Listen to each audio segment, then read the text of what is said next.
비 오는 날 교회 예배당에 오신 여러분들 조금 더 수고스러웠을 텐데 환영하고 축복합니다. 봄에 내리는 단비이고요. 이 봄비가 여러분들을 축복했다, 환영했다라고 여기시면 맞습니다. 갈 때는 흔들릴지언정 꺾이지 않는다. 갈 때는 바람이 불수록 좌우로 크게 흔들릴지언정 부러지지 않는다라는 말이 있습니다. 갈 때는 잘 흔들리기 때문에 부러지지 않죠. 흔들리지 않고 꼿꼿이 있으면 뿌리채 뽑히는 경우도 있습니다. 잘 흔들릴 때 흔들릴 줄 알아야 부러지지 않습니다. 갈 때만 그렇지 않습니다. 일본이나 대만처럼 지진이 많이 발생하는 지역에서는 고층 빌딩을 세울 때에 꼭 내진 설계가 의무적으로 시행되어야 합니다. 내진 설계란 흔들림, 지진에 대응한 설계를 말하는데, 이 내진 설계의 핵심은 건물이 흔들릴 때 잘 흔들리도록 설계하는 것입니다.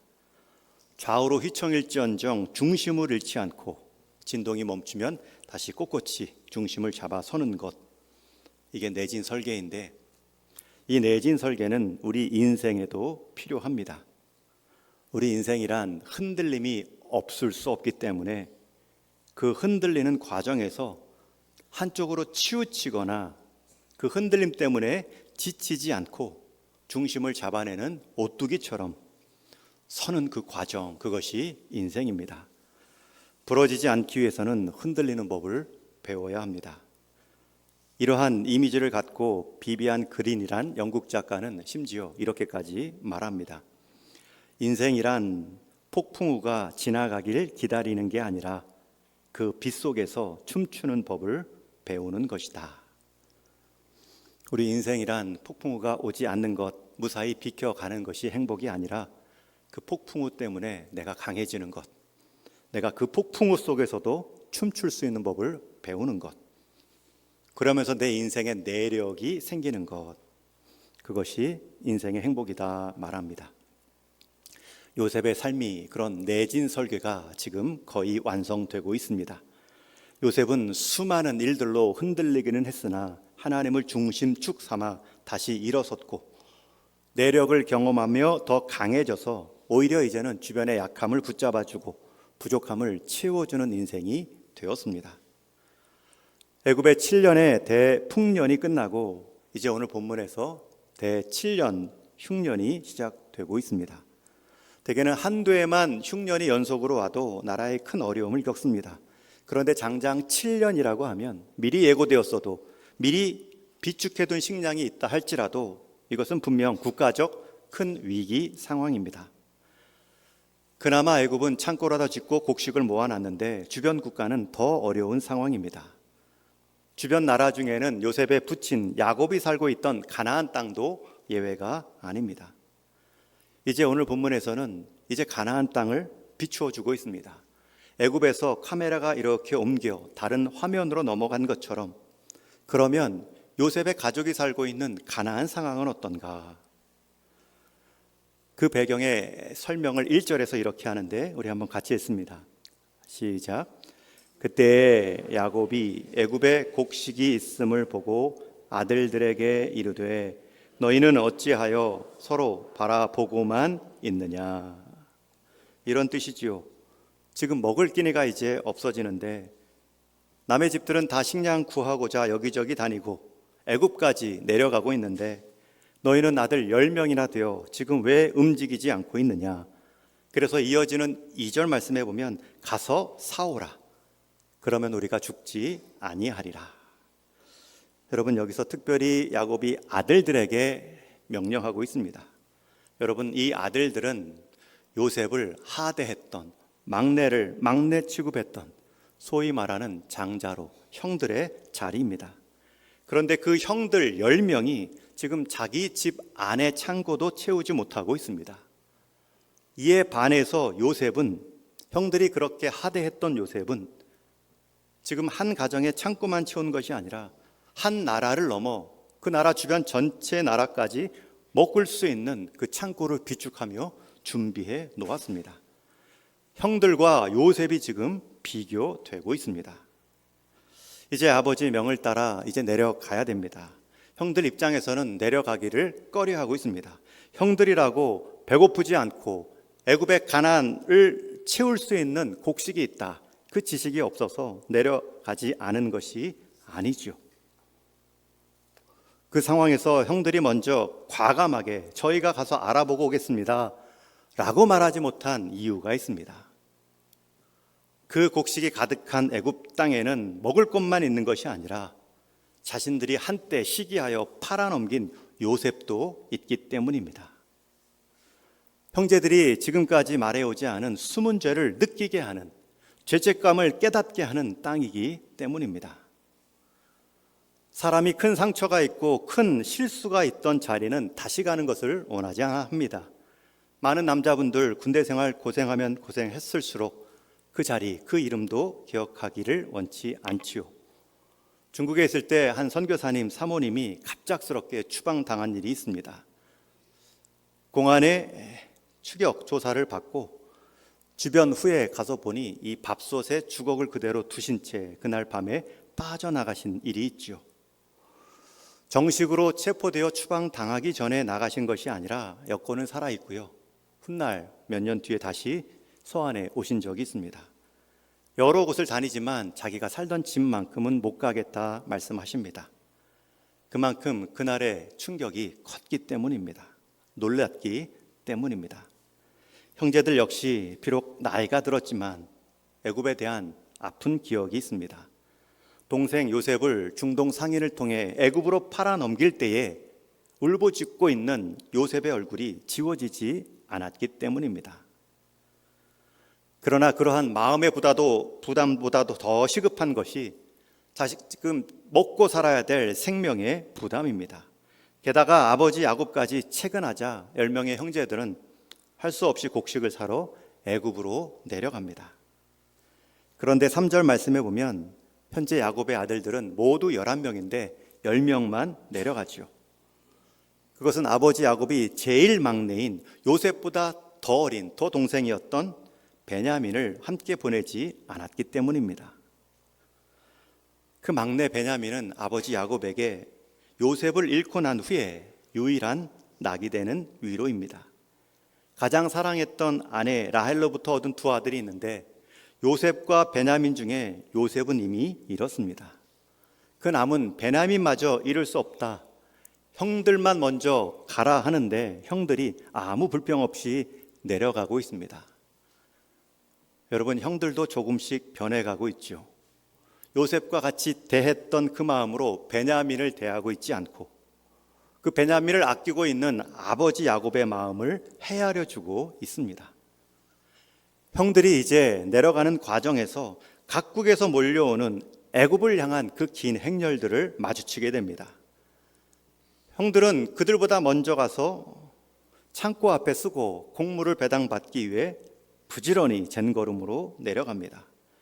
그리고 도착해 보니 이미 애굽성 주변에는 각국에서 온 사람들로 자국 사람들뿐만 아니라 긴 줄을 서서 애굽성 주변을 칭칭 감고 있습니다. 물론 이 장면은 상상입니다. 그러나 요셉의 그림책, 성경 동화를 보면 이런 장면들이 많이 있습니다. 포대자루 하나 들고 곡식 얻고자 바로 앞에 서고 애굽성 앞에 줄 서 있는 수많은 사람들이 가득한 그림책을 많이 보았습니다. 이제 자기 순서를 기다리던 형들이 자기 순번 앞에 가져온 포대자루를 헤아리며 여기에 가득 채울 곡식에 해당하는 돈은 충분한가 다시 한번 살피며 줄을 맞이하고 있습니다. 그리고 마침내 요셉의 형제들이 곡식을 얻게 되는데 애굽의 최고 통치자 요셉과 대면합니다. 우리 6절 말씀을 같이 읽겠습니다. 시작. 때에 요셉이 나라의 총리로서 그 땅 모든 백성에게 곡식을 팔더니 요셉의 형들이 와서 그 앞에서 땅에 엎드려 절하매. 때에라는 표현이 중요하죠. 그때에 요셉의 나라 총리가 직접 곡식을 팝니다. 매일같이 팔지는 않았겠죠. 그러나 한 번쯤은 상징적인 행동으로 팔았겠죠. 그런데 그 곡식을 팔던 총리 앞에 요셉의 형제들이 딱 서 있습니다. 그 많은 사람들, 그 많은 줄들이 한 줄만은 아니었을 텐데 형제들이 선 자리가 바로 요셉이 팔던 그 곡식의 자리입니다. 우리 사람은 쉽게 운이 좋았다, 우연이다 라고 말할 수 있지만 이것은 하나님의 섭리고 필연입니다. 우리가 인생에서 살아갈 때에 만날 사람들은 다 만난다라는 말이 있습니다. 더욱이 하나님의 사람이 하나님의 일을 이루어갈 때에는 하나님께 속한 동역자들, 하나님이 계획해 놓은 사람들은 다 만납니다. 나를 좋게 함으로 위로할 사람이 있고 나를 힘들게 함으로 강하게 할 사람도 만납니다. 그러기에 우리 성도의 만남은 우연이 없습니다. 필연입니다. 여러분 좌우에 앉아 계신 그 만남도 귀한 이유가 여기에 있습니다. 내가 교회에 온 것, 그 많은 교회 중에 동인교회에 온 것, 어떤 분들은 우연이다 라고 말하지만 필연입니다. 이 형제들이 아버지 야곱에 떠밀려서 내려온 것처럼, 애굽에 서 있는 것처럼 내가 주변 사람들 떠밀려서 교회에 온 것 같지만 그것 역시 그 사람들을 사용하신 하나님의 필연입니다. 형제들이 곡식이 필요해서 애굽에 내려간 것처럼 나도 어떤 유익을 위해 신앙을 가져보고 교회에 처음 온 것 같지만 그 필요마저 느끼게 하신 것도 하나님의 계획하심입니다. 우리 인생 하나님께 붙잡혔다면 버릴 것이 없는 하나님의 계획 아래 두는 것이 믿음입니다. 그래서 모든 만남과 모든 관계는 소중하게, 진지하게 반응하셔야 됩니다. 왜냐하면 그 쉽게 만났던 그 우연한 사건이 결국 나를 바꾸는 필연적 사건으로 바뀔 수가 있기 때문입니다. 아무 기대 없이 내려왔던 그 발걸음마저 새로운 삶의 시작점으로 언제든지 쓰일 수 있기 때문이죠. 형들은 지금 자신들이 이방 강대국의 총리 앞에서 할 수 있었던 것은 곡식을 좀 더 구해보고자 하는 마음으로 엎드리는 것밖에 없습니다. 그런데 그 엎드려 보이는 그 발의 주인이 자신이 팔아넘겼던 요셉일 줄은 꿈에도 모릅니다. 옛날 동생 요셉이 형들에게 말했죠. 제가 꿈을 꿨는데 형님 곡식단이 제 곡식단에게 절을 합니다. 지금 이 꿈의 실현인 줄 모르고 형들은 요셉에게 엎드려 있습니다. 여러분, 우리가 하나님의 뜻을 이루어가는데 우리가 못 느끼는 일들도 있습니다. 하나님의 놀라운 계획은 운행되고 있는데 내가 깨닫지 못한 채 진행되고 있을 수 있습니다. 그래서 성경에서는 이 일이 이 꿈의 현실이다라는 뜻으로 3번이나 반복해 말합니다. 오늘 본문 외에도 요셉의 형들이 와서 그 앞에 엎드려 절하매, 또 43장에도 그들이 머리 숙여 절하더라. 44장에서도 유다와 그 형제들이 그의 앞에서 땅에 엎드리니. 형들은 지금 절하면서도 동생 요셉을 알아보지 못합니다. 못 알아본 것이 어찌 보면 당연합니다. 형들이 동생 요셉 마지막을 본 것이 요셉 17살 나이입니다. 꽃처럼 가장 화사한 시기에 요셉은 애굽으로 왔고요. 거기서 13년이 지났습니다. 30에 총리가 되었고, 총리가 된 후에 7년의 대풍년이 있습니다. 37에 이제 대흉년 7년이 막 진행되고 있습니다. 최소한 40은 넘은 나이에 꽃중년이 되어 있죠. 40대 전후에 이 요셉을 형들이 당연히 알아보지 못합니다. 게다가 요셉은 지금 애굽어를 쓰고 있습니다. 중간에 통역관을 세워 애굽어를 말하면 이 통역관을 통해 히브리어를 번역해서 통역해서 말하게 하고 있습니다. 형들이 요셉을 알아볼 수가 없지요. 여러분, 이 장면을 한번 또 그려보십시오. 형들 10명이 다 엎드려 있습니다. 그 절을 요셉이 지금 받고 있습니다. 여러분, 이 상황이 얼마나 드라마틱한 역전입니까? 한때 이 10명의 형들은 요셉을 구덩이에 던지고 구덩이 밖에서 요셉을 내려다본 적이 있습니다.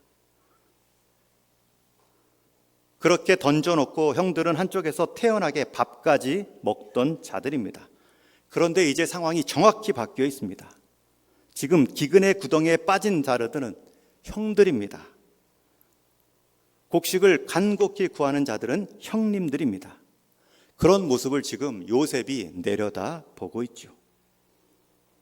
곡식 땅과 생명의 주도권을 가진 자로서 요셉이 형제들을 지금 내려다보고 있습니다. 여러분, 그렇다면 어떻게 요셉은 이 형제들을 한 번에 알아봤을까요? 한 나라도 아니고 수많은 사람들이 각국에서 왔는데 온 사람들마다 다 절합하고 곡식을 얻어가고 있는데 어떻게 형님들 10명의 얼굴들을 한 번에 알아봤을까? 아니, 알아봤다면 그 다음 행동은 무엇이었을까? 그리움에 가서 부둥켜 안았을까? 아니면 억울함에 가서 멱살을 잡았을까? 이어지는 7절의 말씀에 이렇게 소개합니다. 우리 한번 같이 읽겠습니다. 시작. 요셉이 보고 형들인 줄을 아나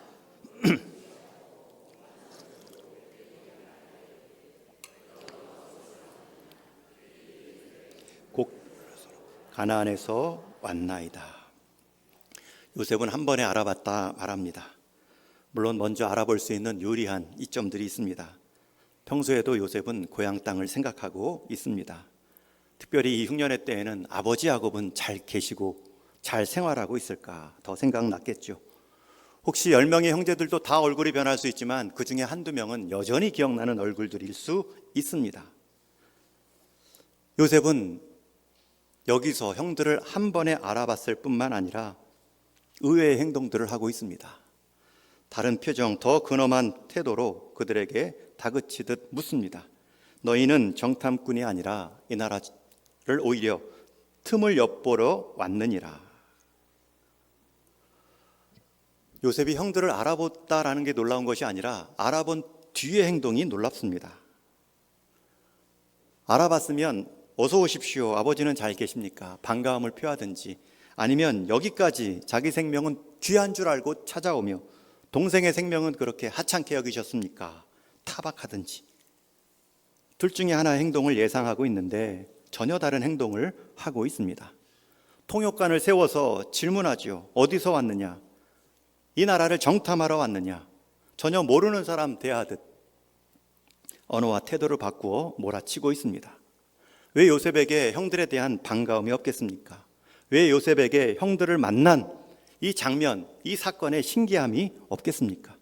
이미 요셉은 집을 떠난 지 20년이 지났고 거의 고향 생각도 잊혀지던 때입니다. 문득 향수에 젖어 고향에 돌아가고 싶지만 한때는 종살이로, 한때는 옥살이로 갈 수 없고요. 지금은 총리라는 직분으로 직분살이 때문에 고향 땅을 갈 수 없는 처지입니다.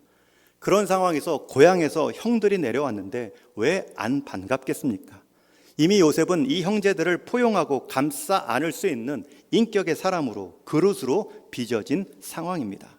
충분히 바로 알아보고 인사하고 얼싸 안을 만도 한데 요셉은 여전히 순중한 태도를 보이고 알면서도 모른 척하고 이상한 질문으로 정탐꾼을 몰아가고 있습니다. 왜 요셉이 이런 행동을 하고 있을까? 왜 자신을 요셉이라 소개하지 않고 신분마저 숨기며 신중하게 행동할까? 여러분, 요셉이 정말 알고 싶었던 것은 형들의 얼굴이 아닙니다. 세월의 흔적이 묻은 중년 이상의 얼굴일지라도 그 얼굴을 알아보는 것은 어려운 일이 아닙니다. 정말 요셉이 알고 싶었던 것, 그리고 정말 요셉이 알기 어려웠던 일은 그 형들의 마음입니다. 그 형들의 내적인 상태입니다. 요셉에게 정말 쉬운 일은 자기 신분 밝히고 자기 신분 따라 형들을 환대하는 일입니다. 그것은 아무 어려운 일이 아닙니다. 그러나 정말 요셉에게 어려운 일들은 형들의 상황을 알고 마음의 형편들을 살피며 형들을 제대로 돕는 일입니다. 다시 말하면 요셉은 지금 형제들의 식량만을 걱정하는 선에서 그치지 않습니다. 오히려 이 형제들의, 자기를 팔아넘긴 형제들에 대한 인생을 걱정하듯 그들을 살피고 있습니다. 당장 식량을 내어 굶주림을 면하게 하는 것은 일도 아닙니다. 다만 이 상황에서 요셉은 형들의 마음, 그 옛날 거칠었던 성격들, 내가 정말 조심스럽게 지혜롭게 이 형님들의 마음을 살펴보자. 계속 시간을 끄는 것입니다. 형들을 발견한 요셉은 그저 필요한 양식만이 아니라 이 형제들이 인생의 변화, 그들의 마음을 살피며 여러 질문들을 통해 그것을 헤아리고 변화의 기회를 주고 있는 것입니다. 요셉은 이렇게 함으로 형들의 인생마저도 품고 있죠. 여러분, 우리가 사람을 잘 대해주는 것, 흔히 사랑한다라고 말하죠. 우리가 사랑하면 사람을 잘 대해주는 것으로 시작하지만 거기서 끝나서는 안 됩니다. 진정한 사람은 그 사람이 잘 되게 해주는 것도 같이 가야 합니다. 우리가 중요한 사랑의 속성을 잘 대해주는 것으로만 하다가 과욕을 부릴 때가 있죠. 편애를 할 때가 있죠. 한번 따라해 주십시오. 사랑이란 잘 대해주는 것만 아니라 잘 되게 해주는 것입니다. 오늘 어린이 주일입니다. 어린이 주일, 어린이날과 주일이 만났습니다. 어린이날이니 잘 대해줘야 되죠. 좋은 데 갈 수도 있고 맛있는 거 먹을 수도 있고 바라던 선물 줄 수도 있으며 격려할 수도 있죠. 그러나 주일이라면 잘 되게 해주는 마음으로 주일 예배도 가르쳐야죠. 신앙의 습관도 잡아줘야 되죠. 아이가 아무리 사랑스럽다고 아이가 좋아하는 대로 잘 대해주듯 과자나 사탕만 줄 수 없습니다. 그것 때문에 이가 썩었다면 잘 되게 해주기 위해 울고 불고 해도 치과에 데려가 치아를 고쳐야 됩니다. 스승이 제자를 정말 사랑한다면 숙제 안 내주고 마음껏 뛰놀게만 하지는 않을 것입니다. 필요하다 지식이 있다면 제때 얻도록 훈육도 하지요. 우리가 교동문에 읽은 것처럼 우리 다음 세대들 마음 분노하지 않게 부모에게 말하지요. 자녀들을 노하게 하지 말라. 그것이 잘 대해주는 거라면 잘 되게 해주는 것은 주의 교양과 훈계로 양육하는 것입니다. 여러분들은 어떤 것이 더 힘드십니까? 잘 대해주는 게 힘드는지요? 잘 되게 해주는 것이 어려운지요?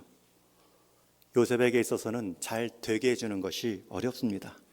총리로서 잘 대해주는 것은 일도 아닙니다. 그러나 정말 사랑하기 때문에 형제들이 잘 되기를 원하지요.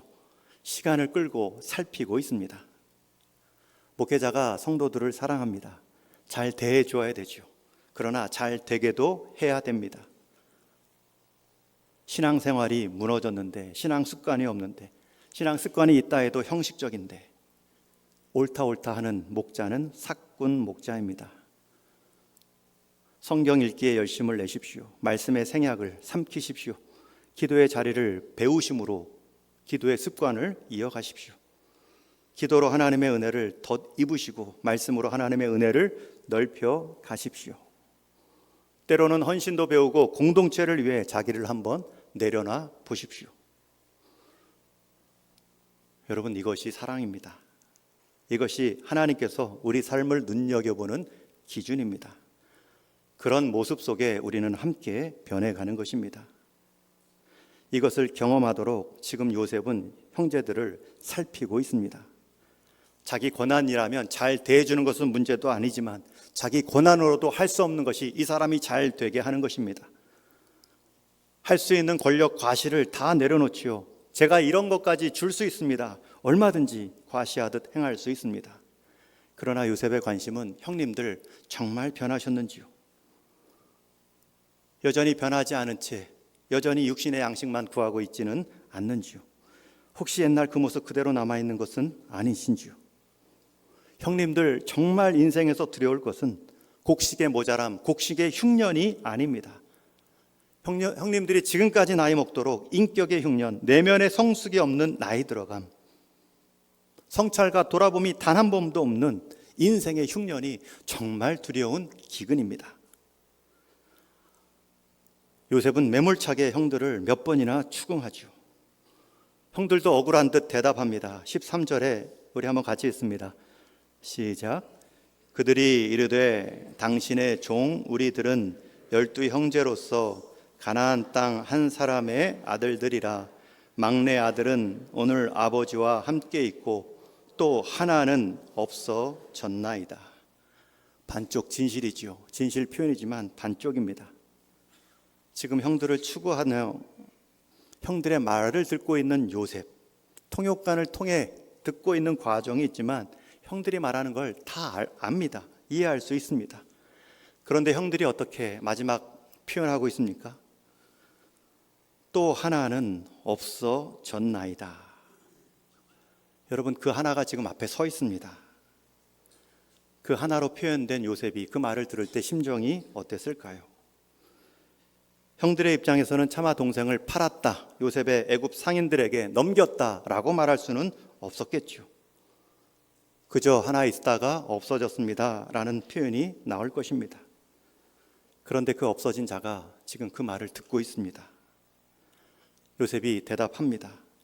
너희들이 말한 그 막내 동생, 없어진 자 말고 남은 그 막내 동생, 가나안의 아버지와 함께 있다는 그 동생을 데려오라.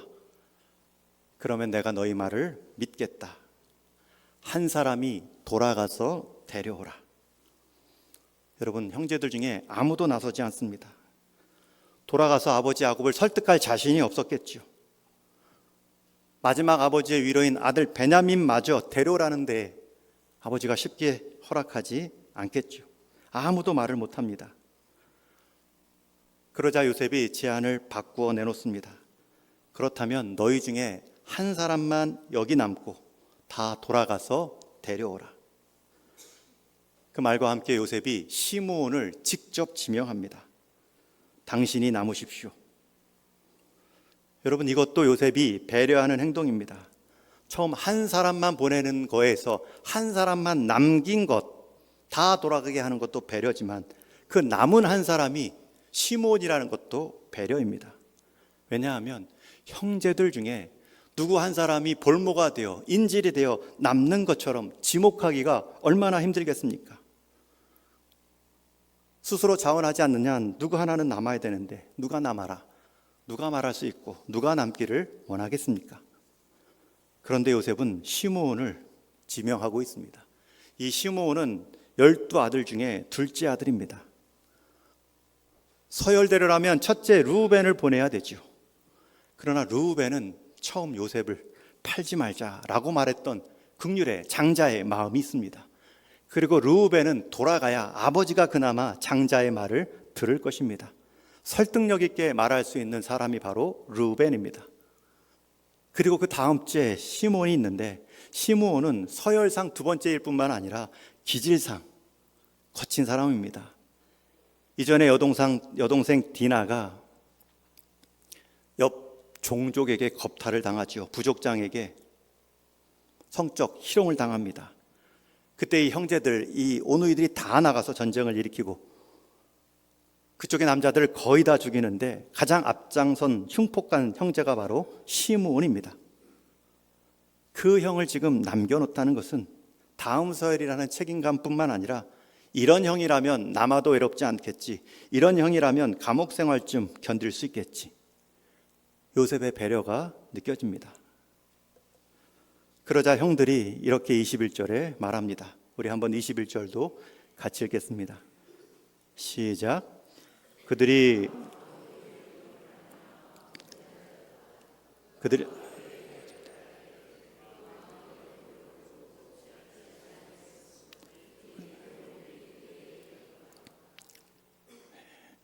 서로 말하되 우리가 아우의 일로 말미암아 범죄하였도다.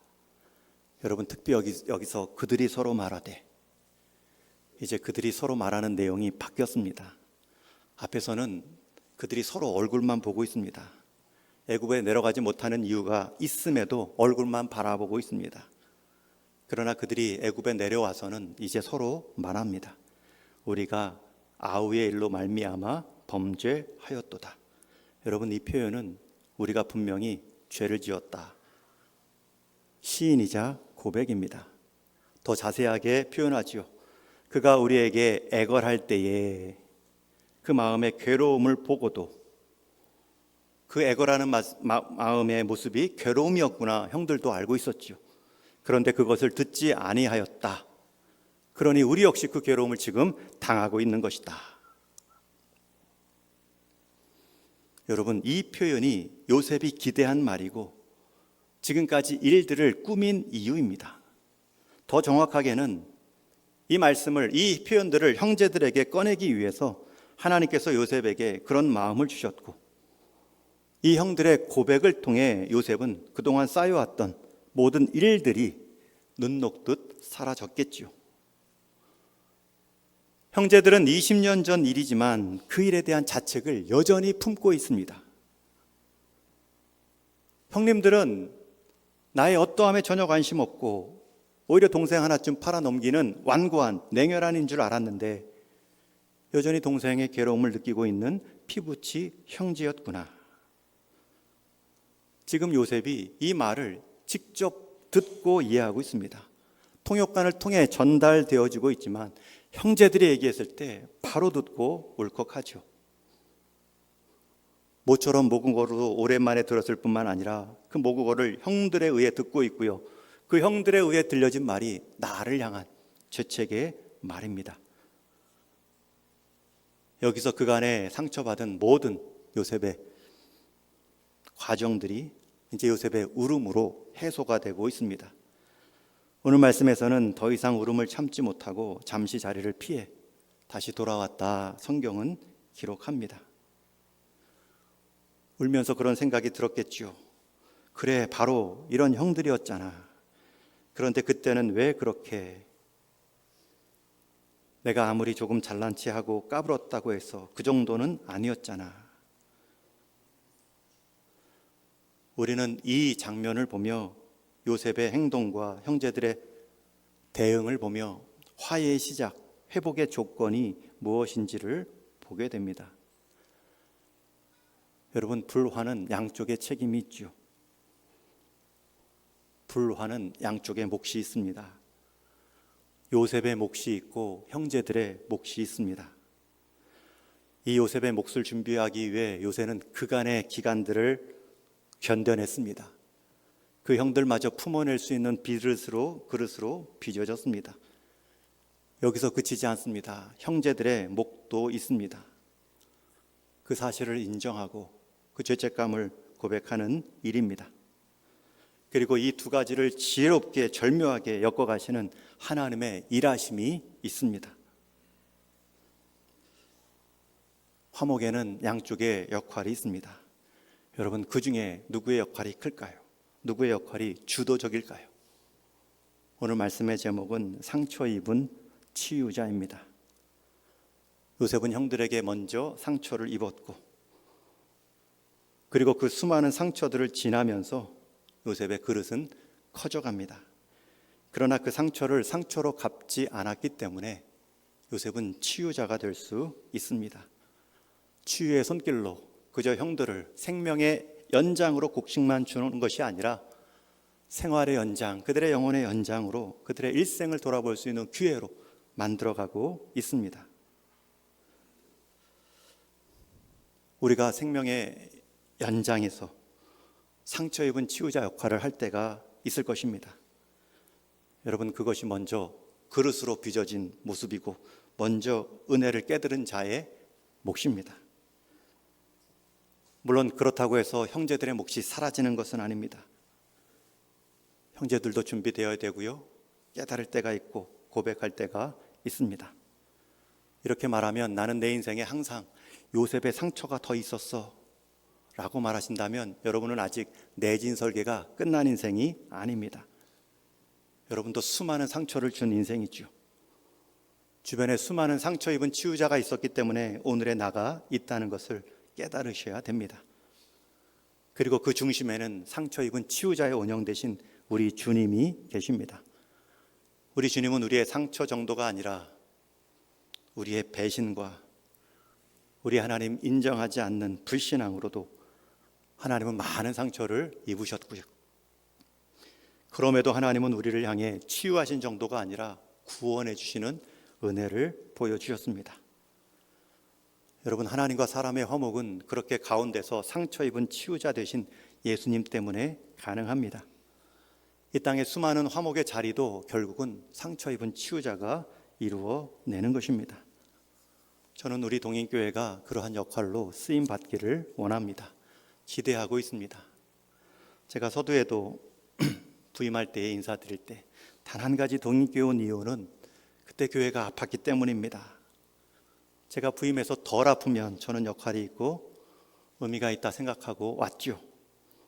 그래서 아프지 않게 목회하도록, 성도의 마음에 아픔 있지 않도록. 그러나 지금은 15년이 지났고 기도 제목도 바뀝니다. 하나님, 이제는 성도가 아파도 감내할 수 있도록, 누군가를 위해 대신 아파할 수 있도록, 아픔의 종류와 내용이 바뀔 수 있도록 그러한 교회로 자라나게 하여 주옵소서. 그런 소망을 가지십시오. 그런 기대를 꿈꾸십시오. 나만 안 아프고 남을 아프게 하는 인생이 남는 인생이 아니죠. 내가 좀 아프더라도 누군가 살아났다면 하나님 앞에서 살아난 자는 바로 우리가 될 것입니다. 이제 말씀을 맺습니다. 진정한 사랑이란 잘 대해주는 것뿐만 아니라 잘 되게 해주는 일입니다. 하나님은 그 일을 정확하게 해내셨습니다. 우리를 잘 되게 해주기 위해 예수님을 보내주셨고, 우리에게 죄값을 가르치기 위해 잘 되게 해주시기 위해 보내신 예수님을 죽이셨습니다. 그 일로 우리가 살아났고요, 그 소생의 원리는 지금도 바뀌지 않습니다. 그리스도를 닮고 따라가는 제자의 삶에는 우리가 지어야 될 십자가가 있습니다. 그 십자가는 살리는 십자가가 될 것입니다. 그 상처는 누군가를 치유하는 자리가 될 것입니다. 그렇게 한 인생, 한 교회로 준비되어 우리가 속한 가족과 관계를 새롭게 하고 우리가 속한 이 시대와 지역을 살려내는 우리 동인교회 되기를 주님의 이름으로 축원합니다.